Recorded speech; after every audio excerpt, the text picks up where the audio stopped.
नांदगाव तालुक्यात महिला सक्षमीकरणाला नवी दिशा. महिला उद्योग समूहाच्या भव्य शेडचे भूमिपूजन उत्साहात. प्रत्येक महिलेच्या हाताला काम या संकल्पनेला वेग. महिला उद्योग समूहाचे काम आता अधिक गतिमान. नमस्कार, तुम्ही पाहत आहात गाव ते राज्य मराठी न्यूज चॅनल.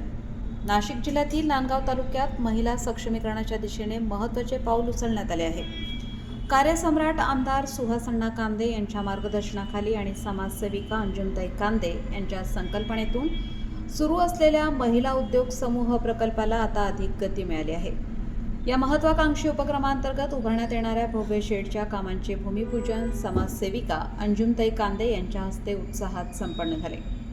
नांदगाव तालुक्यातील अधिकाधिक महिलांना उद्योग समूहाशी जोडून त्यांच्या हाताला रोजगार मिळावा, महिलांनी आर्थिकदृष्ट्या स्वावलंबी व्हावे आणि स्थानिक स्तरावर रोजगार निर्मितीला चालना मिळावी, हा या उपक्रमामागील मुख्य उद्देश असल्याचे यावेळी सांगण्यात आले. भूमिपूजन सोहळ्यास कृषी उत्पन्न बाजार समितीचे माजी संचालक राजाभाऊ देशमुख, महिला आघाडीच्या तालुका प्रमुख विद्याताई जगताप, महिला शहर प्रमुख संगीताताई बागुल तसेच विविध मान्यवर आणि महिला मोठ्या संख्येने उपस्थित होत्या. महिलांच्या आर्थिक प्रगतीसाठी आणि स्वावलंबनासाठी सुरू करण्यात आलेल्या या प्रकल्पामुळे नांदगाव तालुक्यातील महिला उद्योग क्षेत्राला नवी दिशा मिळणार असल्याची भावना उपस्थितांनी व्यक्त केली.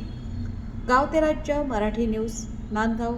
संपादक विजय धामणे, नांदगाव, जिल्हा नाशिक.